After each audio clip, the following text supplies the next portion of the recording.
it's not real. Hey, everybody, welcome to GeekStorm. I'm Sean Hilton, owner of Comics Cube. I get no countdown. Founder of the Kokomo Con. We put on a scholarship program. Today, I am joined by Michael Allen Harrison, one of my oldest friends in the entire world.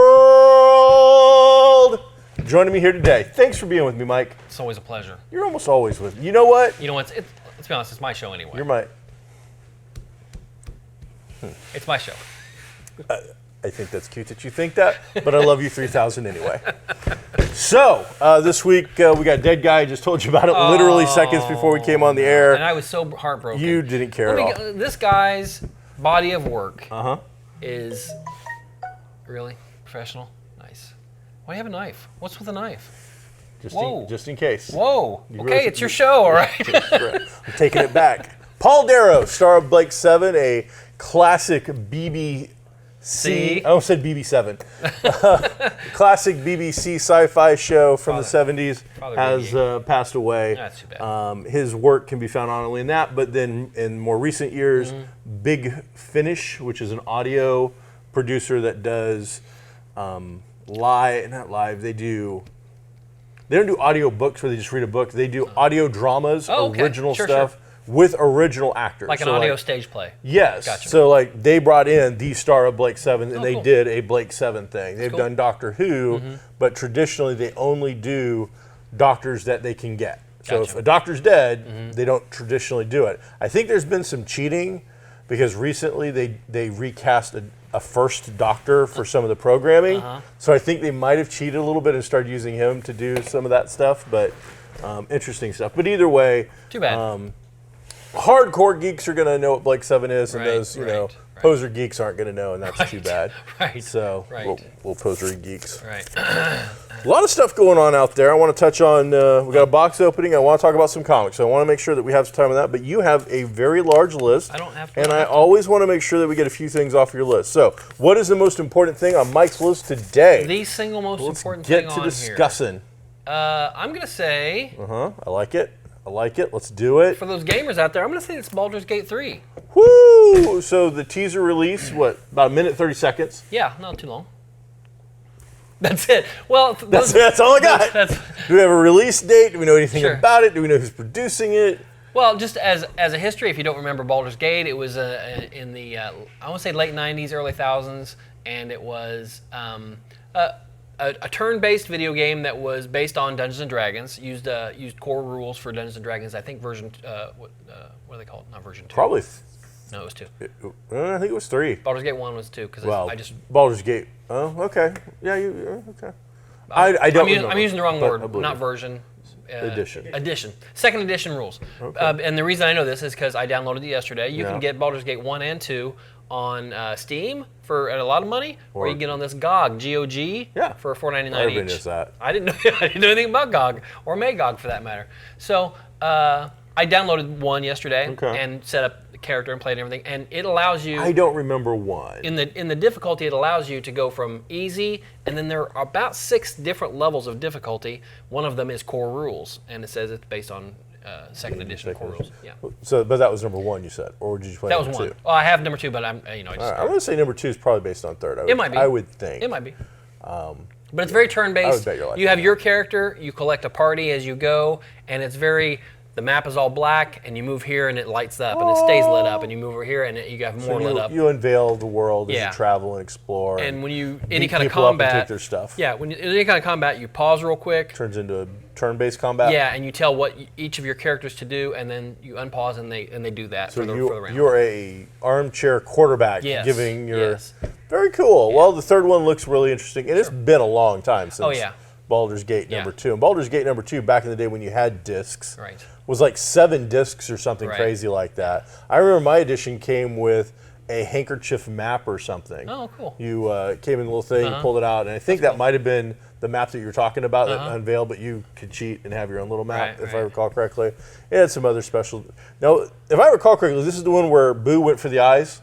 But there is a character named Boo, like a gerbil hamster. thing. It's a hamster. Yeah. He goes, and his owner at some point is like, Boo, go for the eyes. That's another thing is what you can vary the degrees of how much your character talks on every action. Like if I move from here to here, okay, fine, I'll go there. He keeps saying, Gotcha. but he says the same 3 lines every single time. So I did have to turn my responsiveness down. Yeah. I immediately recognized all these voices, like, oh my gosh, I remember that. How's that in the back of my brain? But it is. Mike Duke's producer, has E3 happened yet? That's not happening until next week, right?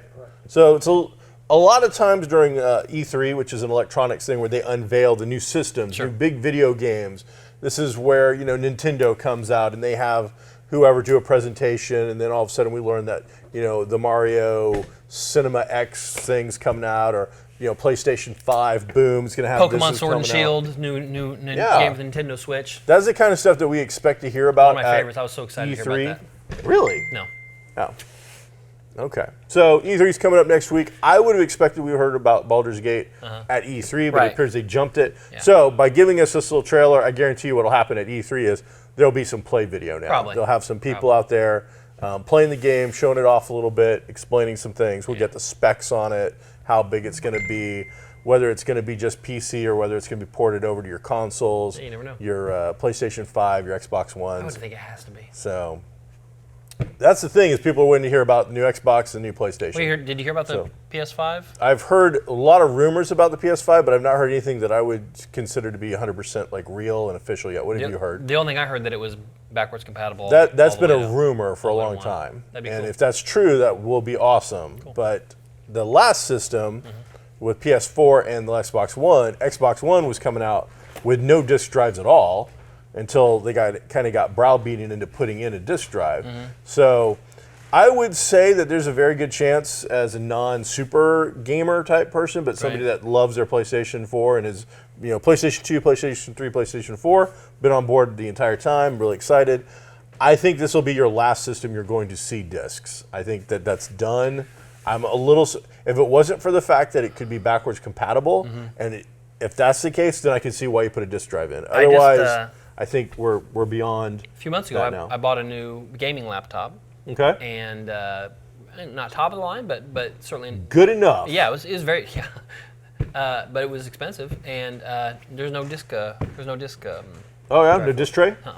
Well, it doesn't super surprise me anymore because everything is being downloaded. What do you got? Let's go from here. I'm actually really excited about some stuff. So okay, we want to talk about some comics. Go ahead. We don't talk about comics really enough on this. I think you're kind of out of comics now. You read a couple. I read a couple. But you're not hardcore like you used to be. No. So War of the Realms is Marvel's spring-summer event. I think you remember those. They used to have the big summer event, and then a couple of years ago they started doing kind of a medium event between spring and summer to get things going. Sure. Well, this one was done by Jason Aaron, who's been the front runner on Thor. He's great. Mighty Thor, the Jane Foster version of Thor. He has done amazing work with Thor and has been doing it for many years now. The guy's really creative, incredibly talented, and has been involved in other big events, but this is the one he spearheaded. And this is very Thor, Asgard motivated. So the whole idea is Malekith, the dark elf that you might know from the Thor second movie. Right. He's a real character in the comics, and he has defeated all of the realms except for Midgard, which is Earth. So he has taken down 8 of the 9 realms, or is there 10 realms? I think there's 9. I thought there was a 10th, and that's where Angela came from. That's heaven, so that could be. Okay, go ahead. Sorry. They can change it however they want. They make it up. So. There's a lot of realms. They're not, but I mean, he took down Asgard. He took down Muspelheim. He's taken heaven, hell, the whole thing. He's defeated everybody. Wow. Midgard is the only one that's left because we have all these heroes. All the heroes, right? And so they converge. Now, it's been an exciting story.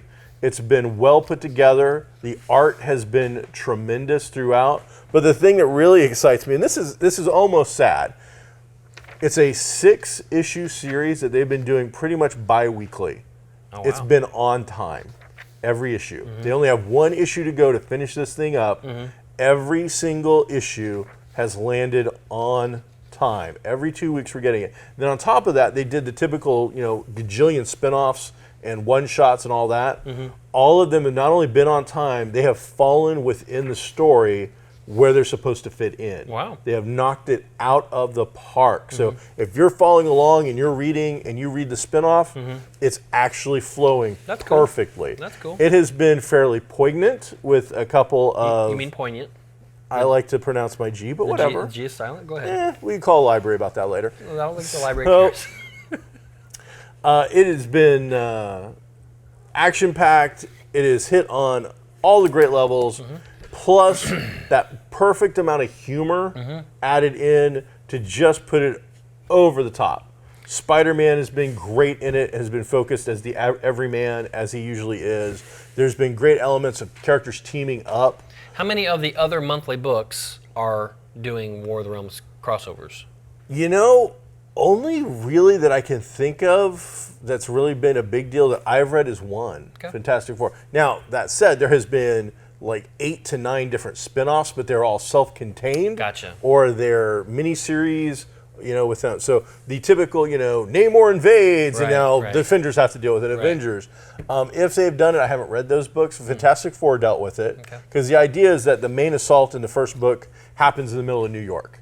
Well, the Fantastic Four currently are living on Yancey Street because somebody else has taken over the Baxter Building again, legally. How does Joe Smith live in New York? I mean, how do you make the decision, I'm just going to keep my family here, everything's cool, I'm sure everything will turn out fine. Because you can't afford the insurance to stay there, that's for sure.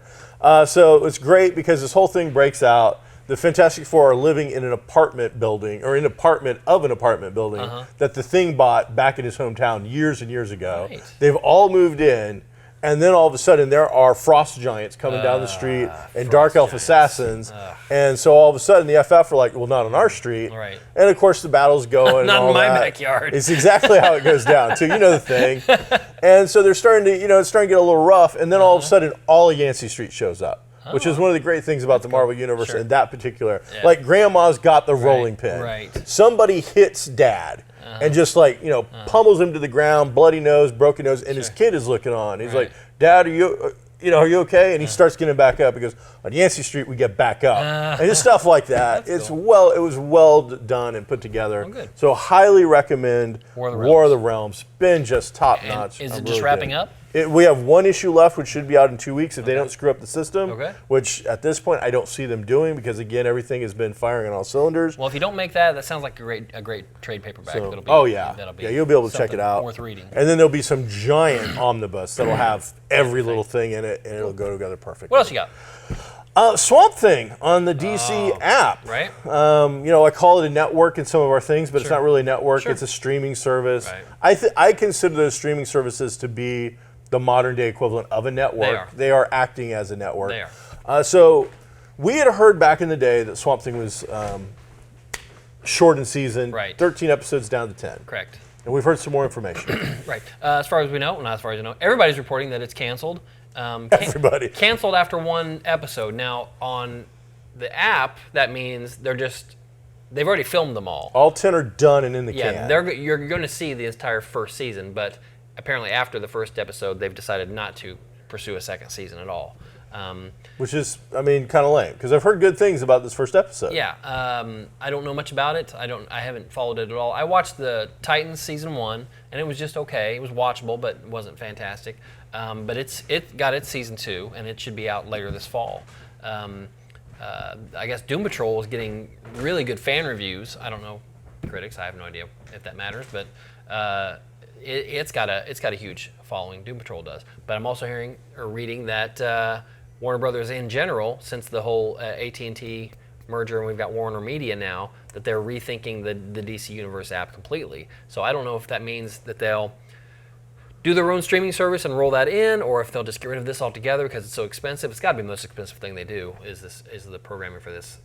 A streaming app at this point has got to be, if you do it right and you do it to the level that we're seeing, especially Disney. Disney's setting a new thing, but Netflix and now with DC. This is the equivalent of a Major League Sports franchise being purchased, which is billions of dollars. But to do these things right, now the DC one, who knows how much money's really been put in. They've only got, the couple of shows you've already mentioned, which is Titans, Swamp Thing, Doom Patrol, and the re-animation of the new Young Justice kind of a thing. There's a Harley Quinn animated thing. Coming. Yeah, right, yeah. And we have heard that that's not still coming, so. It's true. I would say we are seeing the growing pains of a streaming service that got off to maybe a rocky start and has now stumbled a little, and we'll see if it can correct itself. But there's been one report that's been put across from me from our producer, I think you saw it, that one of the reasons that the Swamp Thing might have been canceled was due to, so this has been confirmed now, Steve in accounting screwed up. They were supposed to get, whenever you watch these shows, including like Avengers Endgame, big movies, at the end, you see a credit that says, helped by, tax rebate or a grant and this and that. Canada, you'll see Canada and Ontario a lot. Georgia and all the Walking Dead episodes, you'll see something about, they're getting kickbacks. So the kickbacks are going strong. There was supposed to be a $40 million tax rebate for 13 episodes of Swamp Thing. So it's coming out now that one of the reasons they cut it short to 10 was there was a paperwork snafu somewhere. Now, I don't know whether it was on DC's side or whether it was on the North Carolina side. We're hearing it's from the North Carolina side, which is a little weird because that's the state. You would think they're the ones that should double the I's, cross the T's. But $40 million down to $14 million rebate. Ouch. That is probably more than what was the intended budget for all 13 episodes. Yeah. The whole budget was $80 million. The entire budget, $80 million. So half of the budget was set up for tax rebate. That's tough. And slash. You know what? Steve bought 80 cars. He was supposed to buy 8 cars. Mike, they got to liquidate some cars. Steve, I would be surprised if Warner doesn't sue them over that. That's a big deal. You promised me 40 and now you're changing it to 14. That's a big difference. I'm not good at math, but that's almost $26 million. That's a lot of money. So that's the rumor right now is that they just lost their shirt on the deal. That's why they wrapped it up so quickly. Steve. And so we'll see those 10 episodes. Steve will not inherit the earth.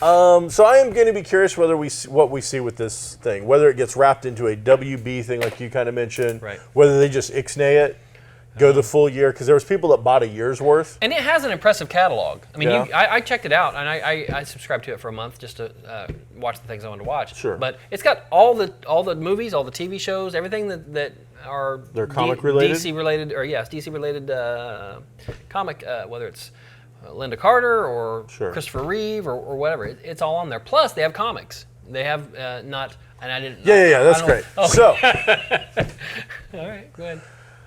Woo! What do you got in the box? Look, hey, it's a legit box opening. All right. I'm excited. It is sealed legitimately. What's Here our time, go. Mike? 8 minutes.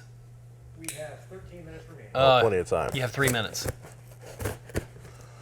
At least you're cutting away from yourself. Yeah, they say that, but you have better control, I think, when you handle the knife in some way. Safety. So. Ready? Yeah. Ready for this? Where's this coming from? This is coming from, I think, Michigan. Michigan, okay. Michigan. All right. A lot of wrapping paper. Ready? You ready? Sure. Oh. His eyes are gone. Is that it? Oh, no. This is gonna be a new feature on the show, is it? So, what? Did they not? Seriously? What did you do? You broke it, didn't you? No battery? He didn't give you a battery. He put the battery. You can't ship a battery. Ask anybody. Ask any post person. Anything battery, go explosive. I don't know. So this is from Ruppets. They do personalized, handmade puppets. And as you know, I am a huge Jawa fan. That's an oxymoron. So this Does that mean you're a fan of only huge Jawas? Because there's king Jawas that are actually taller than other Jawas. So. Yeah, I think that's something you just made up for your silly little stuff. I don't know. But so that is my custom-made Jawa puppet with light-up eyes. I like it. Which don't light up because it. I didn't get the battery put in. So They didn't ship the battery. They didn't ship the battery. Wow, that's awesome. No, that's awesome. It's gonna be your new co-host. No. Hi, Mike. It's gonna have as much personality. I can get a green screen suit Sure. behind you guys. The entire time. You even got like my little. That's great. My little What's puppet. the stick? Whoa, So easy, you can, pal. What's that for? You can do his arms or something. Oh, okay.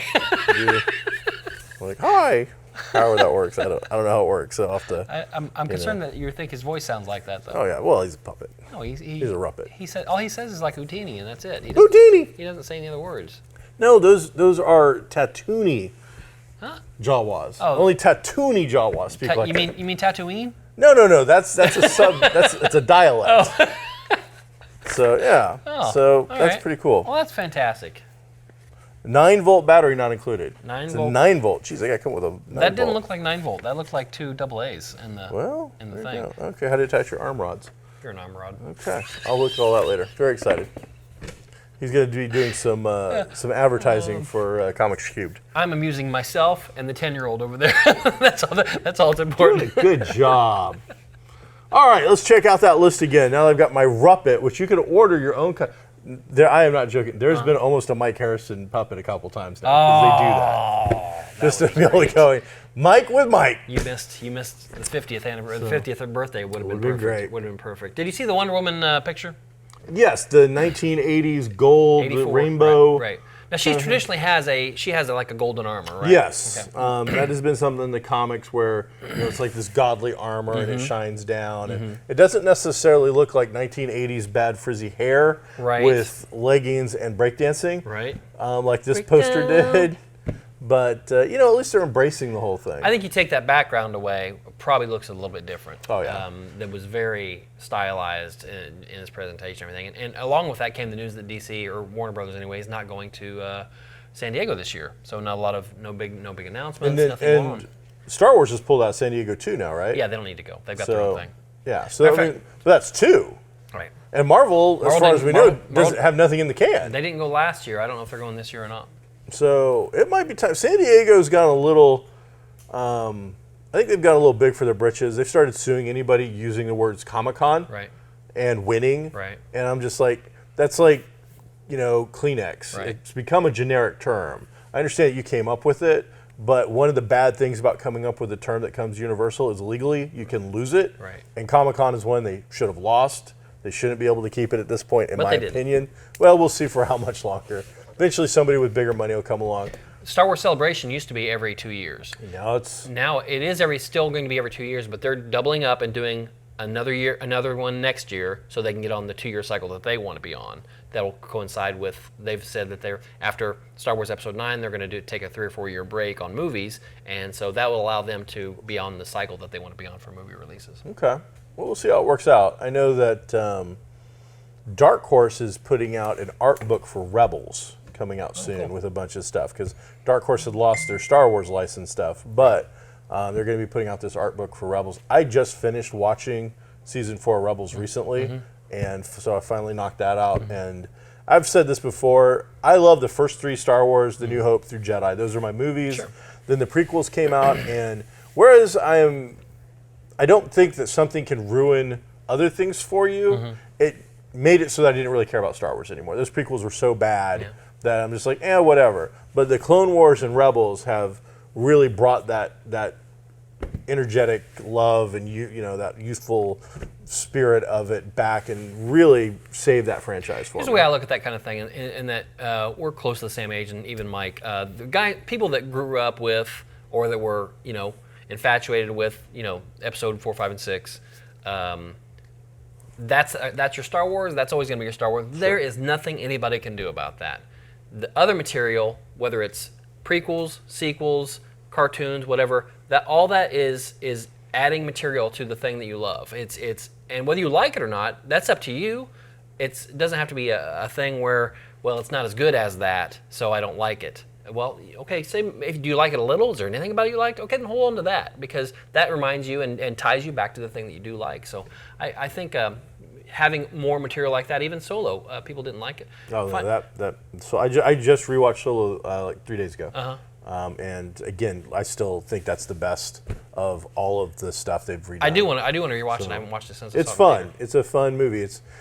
My thing on Solo is this, and I will stick by this till I think my dying day at this point. Solo was the victim of backlash for Last Jedi. Right, that is what happened there. Yeah. The fans, a certain group of very noisy fans were the squeaky wheel, and they did their best to sabotage that film.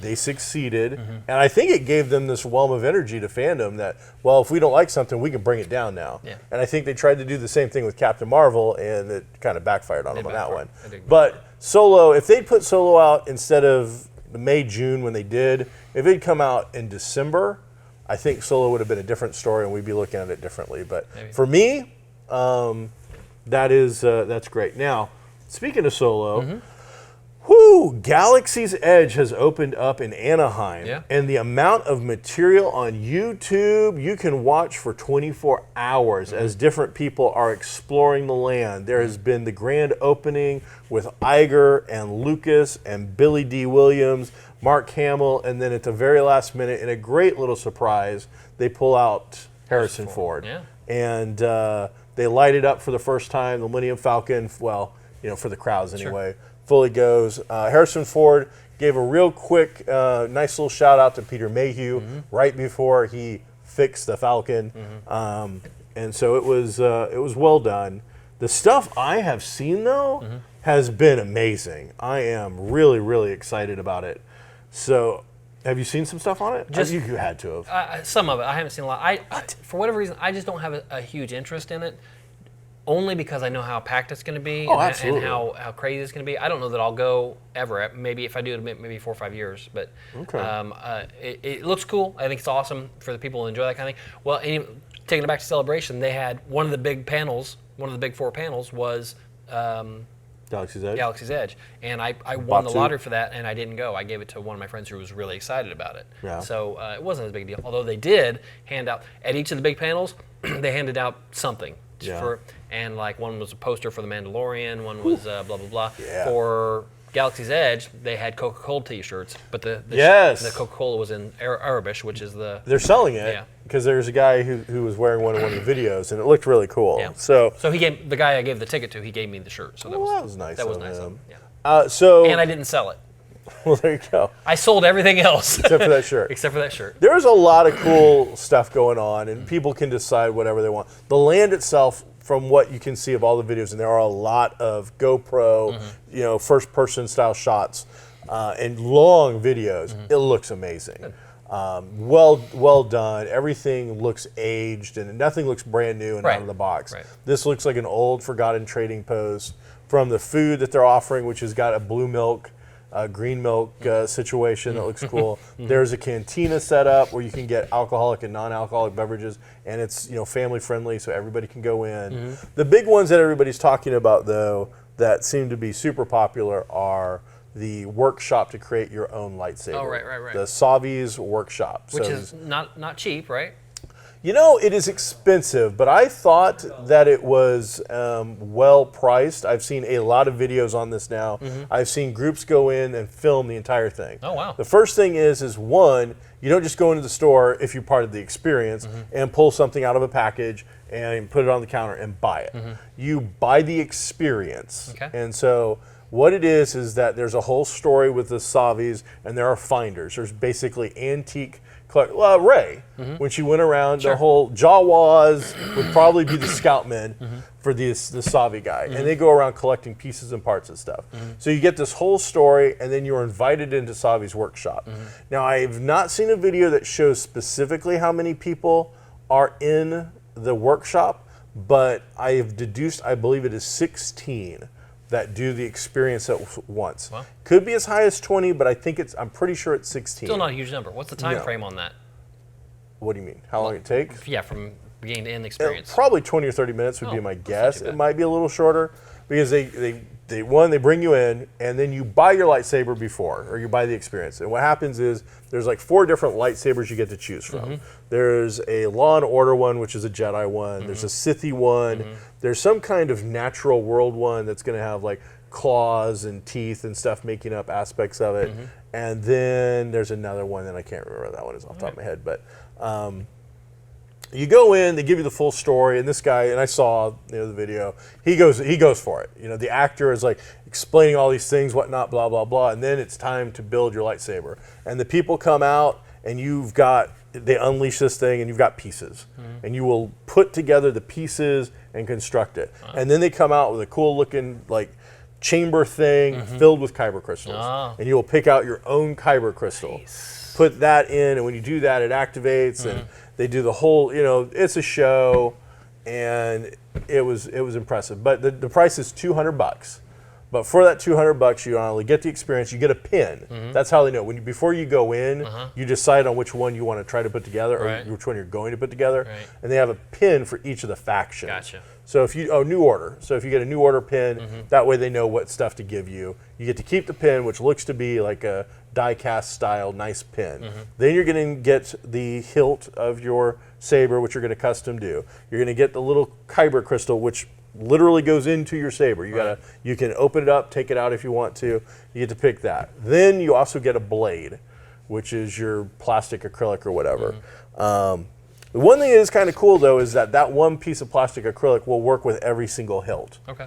But depending on the kyber crystal, it will light up a different color. That's how it is. That's how it is in real life. And there is a lot of crystals to choose from. Right. So initially, I want to say in their actual workshop, you're getting some of the classics. You're getting the violets, the greens, and whatnot. But then afterwards, you can go and buy other crystals. Gotcha.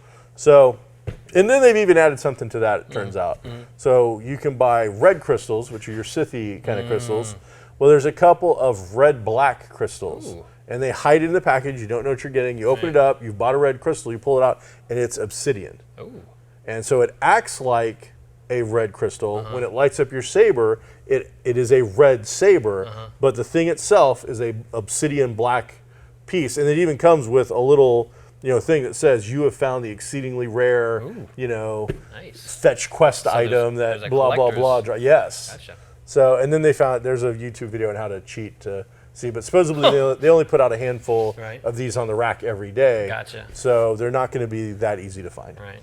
So some pretty cool stuff. And then the replica sabers, which you don't build, you go and you buy off the shelf, are about 100 to 120, with Ahsoka's being 200 because she has the double sabers, and you legitimately get Two sabers. both sabers. So if you like that sort of thing, pretty cool. Cool. And I like it. Yeah. I'll So- go. I just don't know when. Me too. We're going to try to go to Disney this year, but have no plans to go to that part of the park So because it'll just be crazy. it will be crazy. So yeah, we've gone a couple times after Pandora's opened, and Pandora has been crazy. The good thing about this kind of thing though is when this opens, like Pandora has been insane since it opened. It's got the longest lines. It's packed to the gills, but now this will open and that'll draw some of this crowd. Now what's going to draw some of the crowd from Star Wars? No, they do. I got nothing. They do a big Marvel land. So could be. We'll see. That'd be kind of cool.